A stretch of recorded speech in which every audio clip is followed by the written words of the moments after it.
नमस्कार किसान भाइयों। कृषि जागरण की हर पहल हमेशा सिर्फ किसानों के लिए होती है और हम कोशिश करते हैं कि कृषि क्षेत्र के विशेषज्ञों से आपको रूबरू करवाएं, उनके पास जो जानकारी है वो जानकारी आप तक पहुंचाएं और आपको जानकारियां देने का, प्रशिक्षण देने का एक विशेष माध्यम है कृषि विज्ञान केंद्र।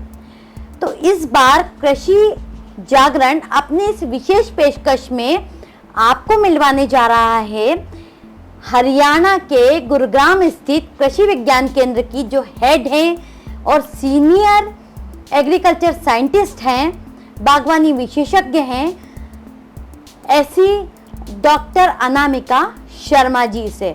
मैडम, आपका कृषि जागरण परिवार की ओर से हार्दिक स्वागत है। धन्यवाद। तो मैम, आप सबसे पहले हमारे दर्शकों को ये बताइए कि कृषि विज्ञान केंद्र गुरुग्राम किसानों के हित में कौन कौन से कार्यक्रम आयोजित करता है?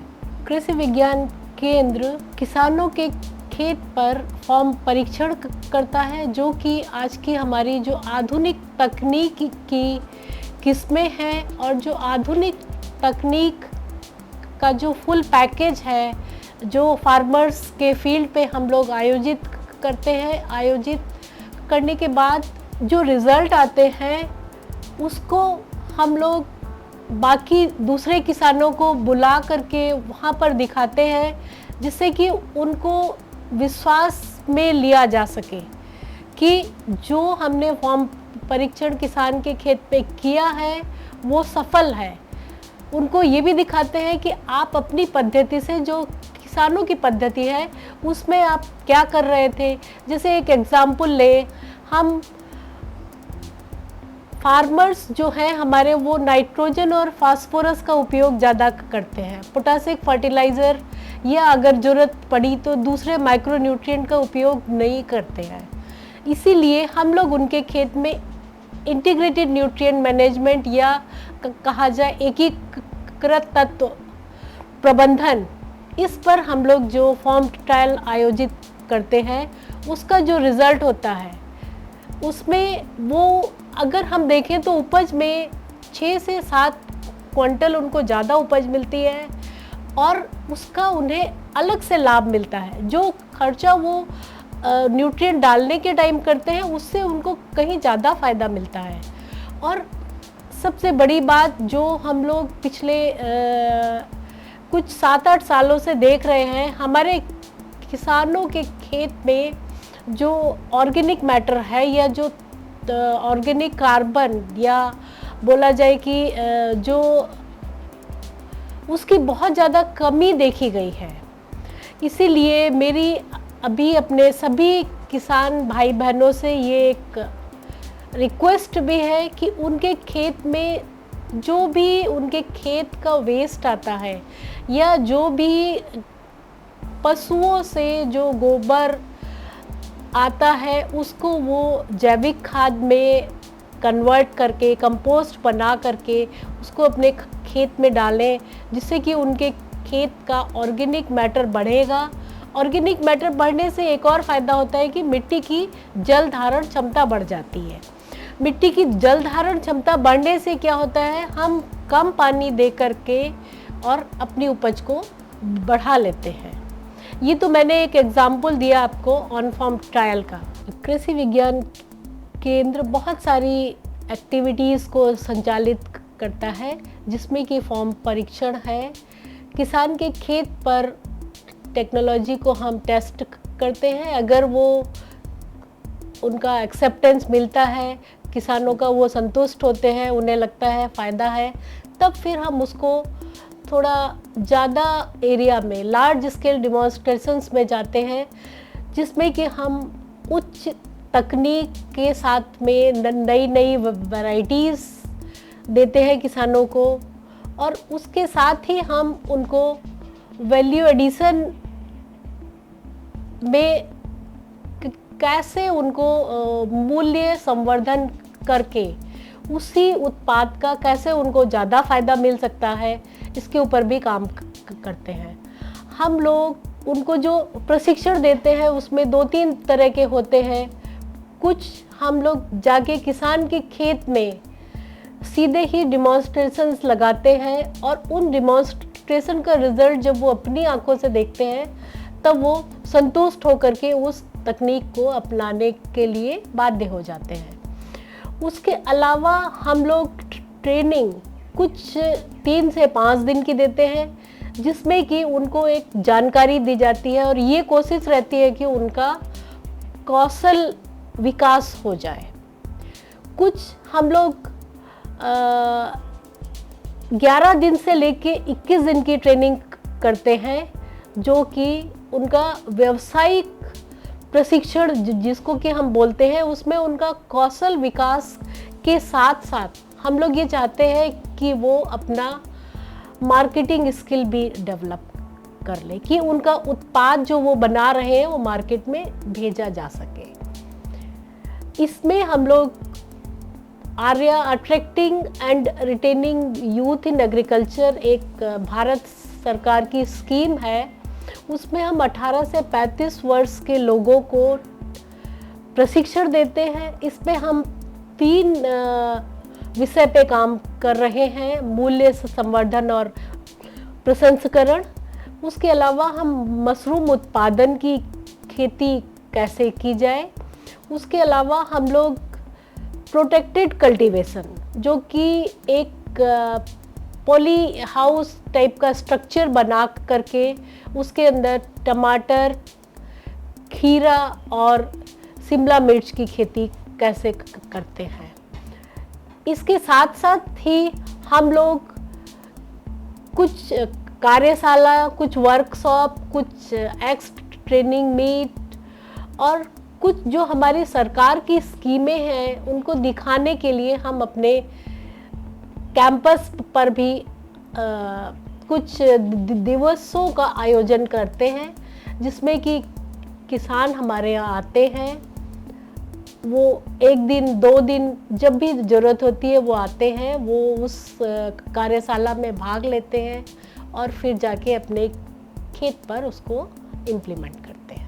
मैम, जहाँ तक आपने मूल्य संवर्धन की बात की, जिस पर हमारी सरकार का भी बहुत ज़्यादा फोकस है, फूड प्रोसेसिंग पर भी फोकस है कि फार्मर जो उत्पाद खुद पैदा करता है, जो फसल वो खुद पैदा करता है, उसको प्रसंस्करित करके अधिकतम मूल्य कैसे कमा सकता है। तो आपने जो यहाँ पे मूल्य संवर्धन के लिए जो यूनिट लगाई है आपके केवीके में, उसके द्वारा आप किसानों को किस तरह से प्रशिक्षण दे रहे हैं?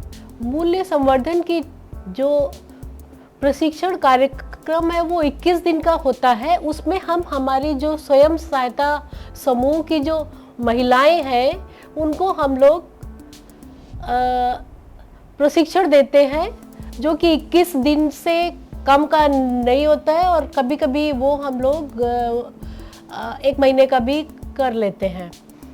इसमें हम लोग आजकल एक उत्पाद एक जिला पर ज़्यादा काम कर रहे हैं और हमारे गुरुग्राम जिले के लिए आंवला एक उत्पाद है। आंवला एक ऐसी फसल है जो कि थोड़ा हार्डी है, थोड़ा अल्कलाइन सॉइल और थोड़ा हाई पीएच पे आराम से हो जाती है।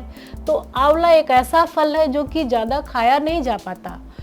हम लोग ज़्यादा से ज़्यादा 2 से 3 आंवला खा सकते हैं कच्चे, लेकिन अगर हम उसमें मूल्य संवर्धन करते हैं, हम आंवले की कैंडी बना सकते हैं, हम आंवले का मुरब्बा बना सकते हैं, आंवले की सुपारी बना सकते हैं, आंवले का पाउडर बना सकते हैं। ये सब ऐसे उत्पाद हैं जब हम उसको बना करके 6 से 7 महीने आराम से रख सकते हैं। और हमारी इसी कड़ी में एक हमारी जो महिला उद्यमी श्रीमती रवि प्रजापति जो ताजनगर से हैं, उन्हें IRI से एक इनोवेटिव फार्मर अवार्ड आंवले के ऊपर काम करने के लिए भी मिला है। हम लोग इसके अलावा हम लोग जो प्रशिक्षण देते हैं उसमें सोयाबीन से जो एक नमकीन बनती है जो सोया नट के नाम से प्रसिद्ध है, वो भी एक अच्छा विकल्प है सोयाबीन का एक नाश्ता तैयार करने का, जो कि एक अच्छा प्रोटीन का स्रोत है। हम लोग इसके अलावा जो हमारे आसपास फल सब्जियां जो भी अवेलेबल होती है उस पे हम लोग उसके कैसे स्क्वेयर बना सकते हैं, कैसे सब्जियों के अचार बन सकते हैं, कैसे सब्जियों को सुखाया जा सकता है, ये सब। उसके बाद उनकी पैकेजिंग, उनकी मार्केटिंग, इस सब के ऊपर भी हम लोग काम करते हैं। हम लोग महिलाओं को जो भी उत्पाद आप बना रहे हैं वो FSSAI से रजिस्ट्रेशन करने के बाद आप मार्केट में ठीक तरह से बेच सकते हैं, और वो उसके बिना कोई भी उत्पाद मार्केट में नहीं बेचा जा सकता। या तो उसको एगमार्क का एक सर्टिफिकेट लेना पड़ेगा या FSSAI का एक सर्टिफिकेट लेना पड़ेगा। मैम, जैसा कि आपने बताया कि यदि किसानों को अपने उत्पाद बेचना है तो FSSAI का सर्टिफाइड होना बहुत ज़रूरी है, ताकि किसानों के प्रोडक्ट जो है मार्केट में बिक सके। तो क्या आप इससे संबंधित भी किसानों को कुछ प्रशिक्षण देते हैं कि वो कैसे FSSAI में रजिस्ट्रेशन करवाएं, कैसे अपने प्रोडक्ट को रजिस्टर्ड करवाएं, ताकि वो मार्केट में अपने प्रोडक्ट की सेलिंग कर सकें? हम लोग FSSAI का रजिस्ट्रेशन उनको कंप्यूटर में साइट खोल करके ऑनलाइन कैसे करना है, 100 रुपये जो एक फ़ीस लगती है उसको फ़ीस को देना है। फ़ीस देने के बाद उनको एक अपने एप्लीकेशन डालना है जिसमें कि उनका आधार कार्ड, उनका पैन कार्ड, वो सब डालने के बाद उनको कुछ 1 महीने के वक्त के अंदर उनको FSSAI का रजिस्ट्रेशन सर्टिफिकेट ऑनलाइन आ जाता है। और हमारे जो 9 स्वयं सहायता समूह जो कि अपना उत्पाद बना रहे हैं और मार्केट में बेच रहे हैं, उन लोगों ने, सभी लोगों ने अपना FSSAI का रजिस्ट्रेशन कर लिया है। FSSAI हम जब मूल्य संवर्धित उत्पाद को मार्केट में लाते हैं तभी ज़रूरी है। अगर हम उसको रॉ मटेरियल के फॉर्म में, जैसे गेहूं हो गया, अगर हम गेहूं का दलिया बना रहे हैं, आटा बना रहे हैं और उस आटे को बिस्किट बनाने के लिए उपयोग में ला रहे हैं, तो हमें FSSAI का रजिस्ट्रेशन करना ज़रूरी है। अगर हम गेहूं को सीधे मार्केट में गेहूं अनाज के रूप में बेच रहे हैं तो उस समय रजिस्ट्रेशन करने की कोई ज़रूरत नहीं है। मैम, आप हमारे किसान भाइयों को ये बताएं कि आपके यहाँ पर और कौन कौन सी प्रशिक्षण यूनिट आपके KVK में अवेलेबल है, और आप किसानों के लिए कौन से प्रशिक्षण कार्यक्रम, जैसे आपने बताया, तो प्रशिक्षण कार्यक्रम लगभग कितने अंतराल से आयोजित करते हैं? अभी लास्ट प्रशिक्षण कार्यक्रम आपने कितने समय पहले आयोजित किया था? हम लोग यहाँ पर अलग अलग विषय के विशेषज्ञों के द्वारा अलग अलग प्रशिक्षण कार्यक्रम आयोजित करते हैं। जैसे कि हम लोग एग्जाम्पल लें, मधुमक्खी पालन पर हम लोग 5 से 7 दिन का प्रशिक्षण कार्यक्रम आयोजित करते हैं। मशरूम उत्पादन तकनीकी पर हम लोग कम से कम 10 दिन से लेके 21 दिन का प्रशिक्षण कार्यक्रम आयोजित करते हैं। उसके अलावा अगर हम देखें कि वर्मी कंपोस्ट जो कि एक उत्पाद है हमारे फार्म वेस्ट से, जो कि गोबर एक वेस्ट है और जो हमारे खेत में अवशेष, फसलों के अवशेष बचते हैं, उसको बना करके हम लोग लेते हैं, वो भी हम लोग 3 से 5 दिन का प्रशिक्षण कार्यक्रम आयोजित करते हैं। इसके अलावा हम लोग महिलाओं के लिए ड्रेस डिज़ाइनिंग एंड टेलरिंग, ये 1.5 महीने से लेके 2 महीने तक का प्रशिक्षण कार्यक्रम हमारे द्वारा आयोजित किया जाता है। ये लेकिन हम लोग ऑफ कैंपस उनके गांव में जाके, क्योंकि हमें पता है कि 45 दिन या 2 महीना महिलाओं को आने में दिक्कत होगी हमारे यहाँ, इसलिए हम उनके गांव में ही जाकर इसको आयोजित करते हैं। मैम, आप हमारे किसान भाइयों को ये जानकारी दें कि जैसा कि हरियाणा सरकार ने अभी हरियाणा में धान की बुआई पर बैन लगा दिया, प्रतिबंध लगा दिया है कि अब फार्मर्स को हरियाणा में धान की बुआई नहीं करनी है। तो फिर हमारे जो फार्मर हैं, जो अभी फसलों की बुआई करने का सीजन है, इस समय में हमारे फार्मर्स को आप क्या सजेशन देना चाहेंगी कि हरियाणा के फार्मर बेसिकली कौन सी फसलों की समय बुआई कर सकते हैं जिससे उनको ज़्यादा उत्पादन प्राप्त हो और अधिक मुनाफा भी प्राप्त हो? जैसा कि हम लोग सभी जानते हैं कि गुरुग्राम जिले में पानी का स्तर नीचे जाते जा रहा है, इसीलिए हरियाणा सरकार ने धान लगाने पर बैन लगाया हुआ है, लेकिन उसके विकल्प भी उन्होंने खोल दिए हैं। अगर आप बाजरा की खेती करते हैं, कपास की खेती करते हैं और खरीफ पल्सेस जिसमें कि अरहर है और खरीफ उड़द मूंग है, अगर आप ये खेती करते हैं तो हरियाणा सरकार उसके लिए इंसेंटिव देती है। और मेरा पानी मेरी विरासत में अगर कोई धान ना लगा करके दूसरी फसल लगा रहा है तो वो 7,000 रुपये 1 हेक्टेयर के लिए इंसेंटिव दिया जा रहा है हरियाणा सरकार के द्वारा। जैसे कि हम लोग बाजरा की जो फोर्टिफाइड वैरायटीज़ हैं, जो आयरन और जिंक में रिच है, वो varieties Haryana CCS HAU Haryana Hisar से रिलीज्ड हुई एक वैरायटी है और ये आयरन और जिंक में हाई क्वांटिटी देती है, जो कि हमारी सेहत के लिए बहुत अच्छी है। और हमारे स्वयं सहायता समूह इस वैरायटी को लेकर इस पर उत्पाद भी बनाना शुरू कर दिया है।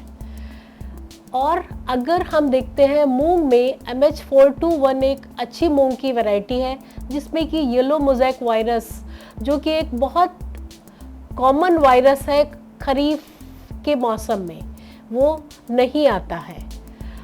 और अगर हम देखते हैं कि कॉटन में अगर BT कॉटन लगाई जाए तो उसमें थोड़ा सा पिंक बॉलवर्म की शिकायत कम आती है। इसीलिए किसानों से अनुरोध है कि वो फसल लगाते समय उचित जाति का चयन करें। मैम, जैसा कि आपने हमारे किसान भाइयों को बताया कि खरीफ की फसलों में कौन सी किस्मों की बुआई उनके लिए ज़्यादा लाभकारी है, और वैसे भी इस वर्ष को मोटे अनाज का वर्ष घोषित किया गया है, तो इसमें किसान भाई यदि मोटे अनाज पे फोकस करेंगे विशेष रूप से, जैसे मैम ने जानकारी दी बाजरा मूंग इनके बारे में, इनमें यदि खेती करेंगे तो ज़्यादा फायदेमंद होगा।